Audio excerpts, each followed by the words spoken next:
For the past decade, companies like Apple, Google, Microsoft, and Amazon have dominated the list of the world's most valuable companies. And that shouldn't shock anyone, since we all know their products and use them practically every day. But in July 2025, something surprising happened. NVIDIA, a company most people barely even think about, suddenly shot up past all of them to become the world's first $4 trillion company. Ask the average person what NVIDIA does, and you'll probably get a shrug and something vague about graphics cards and video games. And while it's true, they are a graphics card maker, they made a huge bet on artificial intelligence, which relies on GPUs rather than CPUs, and that bet is paying off big. Now, before we get into the backstory, I got a quick question.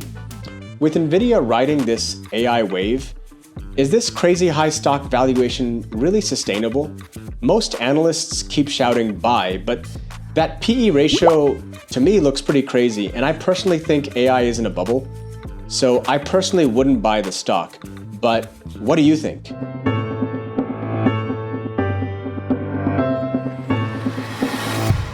NVIDIA was founded in 1993 by Jensen Huang, Chris Malachowski, and Curtis Priam. The founders had a clear vision: build specialized graphics cards which contain a graphics processing unit, or GPU, that would make games and visuals insanely realistic. It was risky because dozens of chip startups were trying the same thing and most failed. NVIDIA's first products actually did struggle. They faced fierce competition and the company almost ran out of cash. But then, in 1999, they launched GeForce 256, the world's first GPU that could process 3D graphics faster and better than everyone else. And gamers loved it, developers loved it, and suddenly NVIDIA was relevant. They had a hit. GPUs were seen as kind of a fringe technology, and CPUs, or central processing units like Intel and their Pentium chip, was what people really paid attention to. After all, CPUs are what power your laptop and desktop PC. It's the brains of your computer, if you will. By the mid-2010s, researchers figured out that if you wanted to train a giant AI model, you didn't want CPUs doing the work. Think of CPUs as like quarterbacks. They're versatile, they're smart, but they can only run so many plays at once. While GPUs, on the other hand, are like the entire offensive line. Hundreds of players, let's just say, pushing forward in parallel. Not flashy, but just brute force. Exactly what artificial intelligence needs. And guess who had already built the biggest GPU business on the planet? NVIDIA. I hope you're getting it now. Now, before we get to the deep dive analysis part, here's a fun fact. Jensen Huang, NVIDIA's co-founder and CEO, was only 30 years old when he started the company. And funnier still, he actually worked at a Denny's as a dishwasher when he was younger. Imagine, from Denny's to driving a $4 trillion company. Talk about an upgrade. Let's dive into my patented GSE or Jesse analysis, where we go over the goal, the strategy, and the execution to see exactly why NVIDIA is the elite tier success that it is.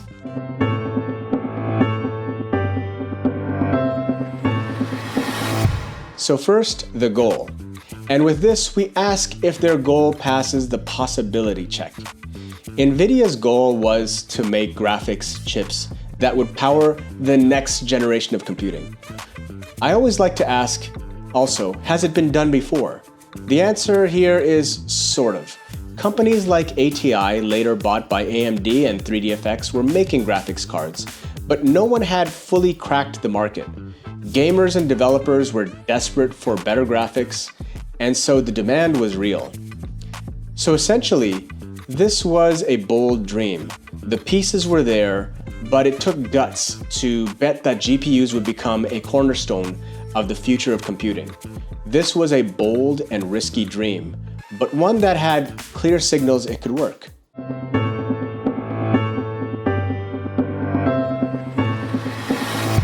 Next, we have to look at the strategy, and we use the textbook SWOT analysis, where we look at strengths, weaknesses, opportunities, and threats. You might think NVIDIA was lucky, which may be somewhat true, but we'll also soon realize that they made a very smart gamble. Let's break down NVIDIA's strategy and position.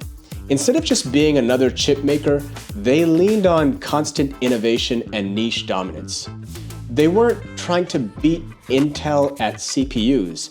They made GPUs. That was their kingdom. They never saw themselves as a company that just powered better graphics for elite gaming nerds at esports tournaments, which is what most of us thought of them.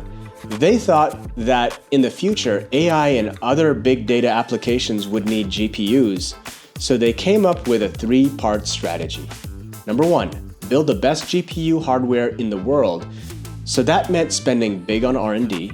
Number two, build a software architecture, which they called CUDA, which let developers write programs specifically to their specialized GPUs, locking them into their ecosystem. And three, they built partnerships with researchers, universities, and AI labs. So marketing and advertising was not a big part of their success. They focused on staying on the bleeding edge, building a software dependency, and building partnerships. This is a masterclass in building a technology moat. The SWOT analysis kind of writes itself. NVIDIA's strengths were relentless GPU R&D, software dependency building, and building partnerships, which is basically a kind of guerrilla marketing approach. And their weakness? They live and die by dominating the GPU space. They have no easy pivot. And what about the opportunities? Well, GPUs are the gold standard for AI model training. They just had to wait. And additionally, other big data applications like gaming, crypto, and autonomous vehicles make use of GPUs. And how about the threats? Well, AMD and Intel fight for GPU share. We also see supply chain issues and chip shortages sometimes, and also governments get worried about export restrictions and rivals like China, so government can get in the way.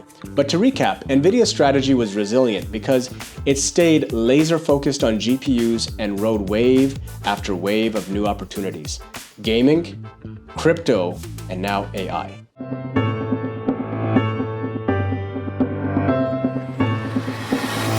Last but not least, let's talk about execution.